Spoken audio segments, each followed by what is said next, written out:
Hello guys, I'm Tom, and today we'll explore who the samurai is. One of the most enigmatic and terrifying specters or demonic entities in the Conjuring Universe that has sparked significant interest among fans of this horror movie saga is the samurai. This malevolent spirit resides within the ancient armor of one of these Japanese warriors. The samurai is a secondary antagonist in the Conjuring franchise, and although we have never seen it directly in the movies, it has been present in the Conjuring Universe since the first film. Additionally, in the bonus material of Annabelle Comes Home, we are provided with more information about this entity.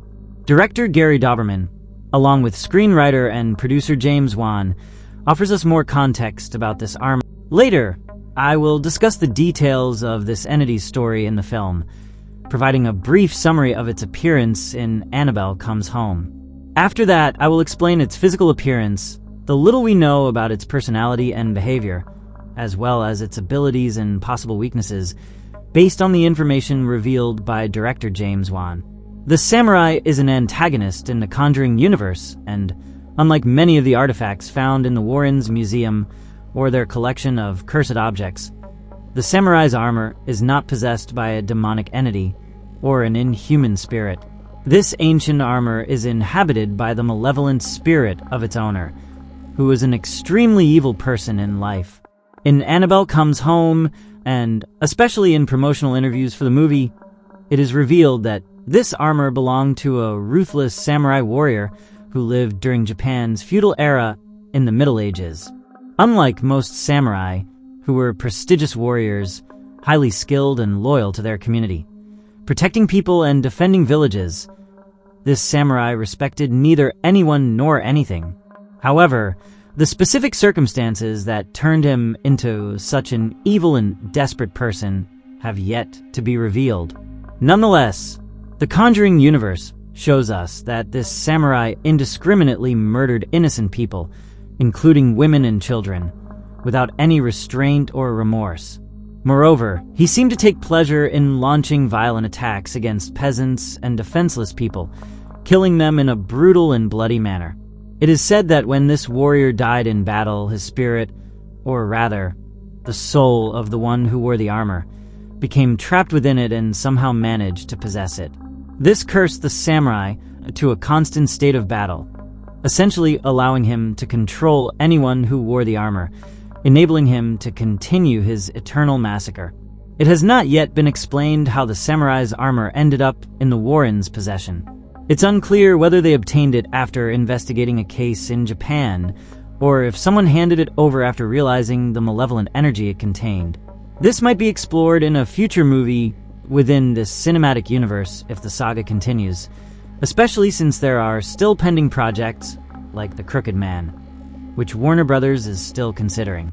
Despite this, it is known that after the Warrens founded the New England Society for Psychic and Paranormal Research in 1952, they acquired the armor.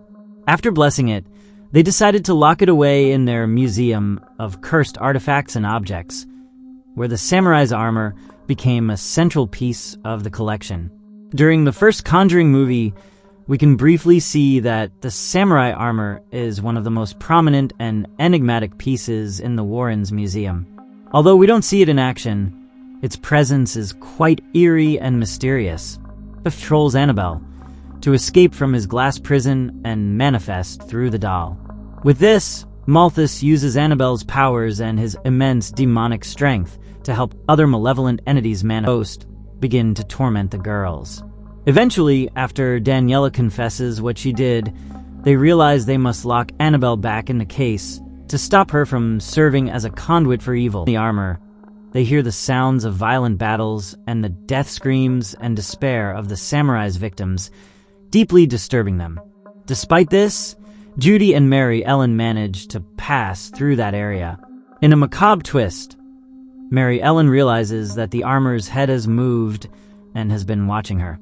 Additionally, Mary Ellen looks directly into the helmet and becomes paralyzed in a kind of trance, hearing ancient scream. Now that we've thoroughly analyzed all of this, I'll talk to you about the samurai's physical appearance and the little we know about his personality and behavior, as well as his known abilities and weaknesses. The samurai armor has a unique physical appearance, as it is quite imposing. It is mostly black, with many golden details that give it an elegant look, despite the macabre entity residing within it. It is a full samurai armor set, featuring a large helmet that completely covers the wearer's head, along with a distinctive mask that covers the mouth and much of the lower face, giving it a very mysterious look. On the other hand, the samurai that manifests within the armor appears as a strong Japanese man. However, his face is disturbing as he seems insane, and his eyes reflect intense rage. Onryō, which in Japanese culture and folklore is a type of yokai, or a malevolent and vengeful spirit. According to some Japanese beliefs, the most evil people, those whose souls have no chance of redemption or rehabilitation, transform upon death into an Onryō, a specter that remains alive in a certain way to continue causing trouble and tormenting humanity.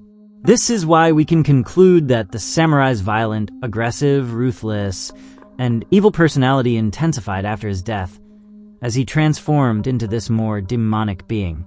The samurai possesses incredible abilities that make him a formidable and difficult enemy to defeat. First of all, although his spirit resides within the armor, he seems able to move supernaturally through it. This is why he appears to Jew. Another significant ability is that the armor emits sounds of battles and deaths caused by the samurai during his lifetime. However, these sounds have a hypnotic quality that traps those who hear them, leaving them in a sort of trance. The samurai uses this to try to possess the body of a potential host. His hypnotic abilities are limited, making it more difficult for him to possess someone, unlike the bride or the ferryman. The samurai cannot fully manifest in physical form and can only move through the armor, which is another weakness that limits what he can do to his enemies. Director James Wan mentioned in interviews about Annabelle Comes Home that he thought it was great to introduce the samurai armor and all the cursed artifacts from the Warren's museum in the first Conjuring film, as he plans to explore these concepts in future movies. Although the samurai appeared in Annabelle 3, the screenwriter and producer mentioned that they might explore these entities more deeply in a future spin-off. This suggests that we might see a movie dedicated to the Spectral Samurai. Honestly, since I first watched The Conjuring in 2013, I thought the samurai armor was amazing and very intriguing, and I always wanted it to be explored further in future films. I really liked that it appeared directly in the third Annabelle movie, but I think it would have been better if it had a larger role in the plot, like the bride, the werewolf, and the ferryman. I would have loved for them to delve into its story. For all these reasons, I believe the samurai is one of the entities in the Conjuring universe with great potential. I hope to see him in a future film, or at least in one of the Conjuring Universe channel. And don't forget to subscribe so you won't miss any of my new videos.